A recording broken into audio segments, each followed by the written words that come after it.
What's good, guys? Fantasy Joe back here with my Week 7 wide receiver rankings. If you guys are new to the channel, make sure you hit that subscribe button. I post a ton of content on this channel that will help you beat your friends and family in fantasy football, waiver wire, weekly ranking videos, start sits, any of that type of stuff you guys need on a weekly basis. Trade advice, I've got you guys covered. Been kind of doing the trade advice in my rankings as well recently. But just pay attention on my rankings videos and those waiver wire videos, and it'll keep you up to date with everything you need to beat your friends and family in fantasy football. So hit that subscribe button, hit that like button. If you have any questions or comments, leave them in the comment section down below. I'll respond as always. One thing I will say, with so many buys being in week 7, this is a great time to go those 2 and 4 teams, those 1 and 4 5 teams in your league, those teams that are struggling, fighting to get wins right now. Have some studs. Jamar Chase is on bye this week. CeeDee Lamb is on bye. A lot of good players are on bye right now. But going out and trying to buy one of those players, sometimes you can get them already a discount from a bad team. Add in that they're on bye, they can't help them right now, and they need to win right now. I love that trade strategy, especially if you go 2 for 1, try to get the best player in the deal. But really consider that. Was able to go out and acquire Jamar Chase in the league this week. Just things like that in general are good strategy advice I would give you if you have the depth. I would go out and try to upgrade, especially if you've got some wins under your belt already. But let's dive into these rankings. So number 1, I've got Tyreek Hill against Philly. The guy is just unbelievable so far this season. 2, Cooper Kupp. He's looked like himself since he's been back. Good matchup for him against Pittsburgh. I think with the Kyren Williams injury, there's a chance they run the ball, or throw the ball, even more. Moving forward, 3, A.J. Brown. He's just been an absolute tear, and this should be a high-scoring game against Miami. 4, Stefon Diggs. Another guy that's just been dominating, and he has not struggled in the past versus New England whatsoever. 5, Keenan Allen. He plays Kansas City. They should need all the Keenan Allen they can get in that game. I expect a good one from him. 6, Amon-Ra St. Brown. He looked back. He looked himself in that game last week against didn't play Baltimore last week, but looks himself, and he plays Baltimore, and I am playing him. 7, Davante Adams. This is a good matchup for him. I know he hasn't been himself recently, but I think he gets it back going in this week. 8, Puka Nucua against Pittsburgh.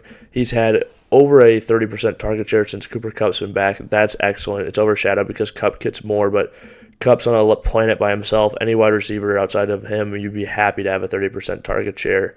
That's what Tyreek Hill's getting. That's what a lot of these absolute stud, target hogs are getting, is right around a 30% target share. That's usually the upper limit of it as well. Brandon Ayuk has a really good matchup this week against Minnesota on Monday night, and I think there's a chance McCaffrey or Deebo don't play. If one or even both of them are out, I think it's a massive upgrade for Ayuk. I think he's a strong player regardless, just because I don't think they'll be in the game plan a ton, considering they won't be practicing all week. They know they'll have Ayuk, so I do think he will be featured. 10, Jalen Waddle. He plays Philly. Another game, he's been improved recently, and I just want pieces in that contest. I do worry a little bit about the Dolphins' offensive line struggling with the front of Philadelphia, but I think that how quickly they get the ball out, things like that, they'll be able to neutralize some of that, hopefully. 11, Mike Evans. He plays Atlanta. He just gets a ton of targets. I'm not scared of a bad matchup for him. 12, Devonta Smith. Like I said, a high-scoring game I want pieces in. I still have a lot of faith in Devonta Smith moving forward. DK Metcalf at 13. I know he's struggled a little bit. This is a good matchup for him against Arizona, and I think he will get it going. 14, Chris Olave against Jacksonville. Derek Carr looked a lot more like himself this last week. I am ready to go in on Olave. He'd be a guy I wouldn't mind trying to acquire as well if you can get him for a little bit less. I still probably view him as a top 12 wide receiver rest of season. 15, Amari Cooper, another guy I think would be a great idea to go out and acquire. I don't think it's going to cost as much as you think. A guy who passes by as well. Plays Indianapolis this week, dominated last week with a backup quarterback. I think there's a chance Deshaun Watson plays this week, and if he does, obviously that's a massive upgrade. But either way, I think you can play Amari Cooper in that matchup. 16, Marquise Brown. He's gotten a good amount of targets so far this year. That's a dependable thing. And it's a really good matchup for the wide receivers against Seattle. 17, this one's a bit of a rejection, but Christian Watson in a good matchup against Denver coming off the bye. I think he'll be more involved in the offense, and hopefully they can get going in that matchup against a poor Denver defense. 18, Jordan Addison. They play San Francisco. Not the target volume you wanted last week, only 5, I believe, but I think in this matchup, I don't think they'll be able to do much on the ground. I think they'll be trailing, so I do think they'll throw the ball his way. 19, Michael Pittman Jr. He had 14 targets this last week. He'd be a lot higher. I view him as a top 15 wide receiver rest of season, especially in a PPR league. I think he gets a bump, but he had 14 targets. I already mentioned that. But yeah, it's just a tough matchup against Cleveland this week. I still don't think he'll get volume, but that's just a tough defense in general. 20, Jacoby Myers, he's been very good. That offense is mainly him, Davante, and Josh Jacobs, and Davante's kind of taking the last few weeks off with that bum shoulder. But you can still play Jacoby Myers even when he's back to full health. He's going to be good with both circumstances. 22, Christian Kirk, another guy who's been getting a good amount of targets every week. Tougher matchup against New Orleans, but that's why I think they might utilize a slot more. I think he's definitely superior to Calvin Ridley at this point in time. Just need to see a little bit more from Ridley before I had that confidence in him as what I was hoping for preseason. 23, Zay Flowers. He plays Detroit this week.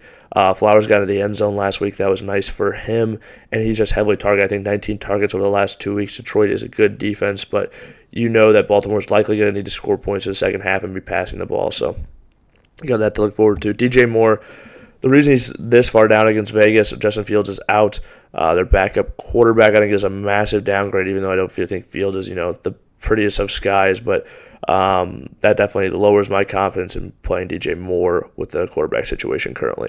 25, Calvin Ridley, I talked about him. Just need to see a little bit more before I start putting him in my top, 15, something like that. And this is a tougher matchup against New Orleans. I do think he'll probably be guarded by Marshawn Lattimore. 26, Terry McLaurin. He plays the Giants. He was good last week. A guy I think you can play. He's a talented wide receiver. The target distribution in Washington has just been really funky this week. You'll have guys have massive spike weeks, and the next week the targets are just spread so evenly. It's just tough to gauge, but I do think you can play Terry McLaurin. He's a talented player, and that's a good matchup. 27, George Pickens. Even with Deontay Johnson back, I still think you can play him against the Rams this week. He's looked great since he's got an opportunity to be more featured as the guy. 28, KJ Osborne. They play San Francisco. Like I said, I think they'll just have to pass in the second half. He's not in the. He might be running the Justin Jefferson spot on the field, but I do think something to be said for the talent level of Jordan Addison. I don't expect KJ Osborne to be the one, but I do think he's a solid, flex play. 29, Joshua Palmer. This should be a high-scoring game. They should need Josh Palmer to keep up against Kansas City. That's a good defense, but like I said, maybe you put more attention on Keenan Allen and Josh Palmer as opportunities. Maybe they try to make Josh Palmer beat them, but I think he's a good player regardless. Gabe Davis against New England. I'm rolling him out there. Buffalo has a lot of success against New England, and they have not been much of a tough test so far this season.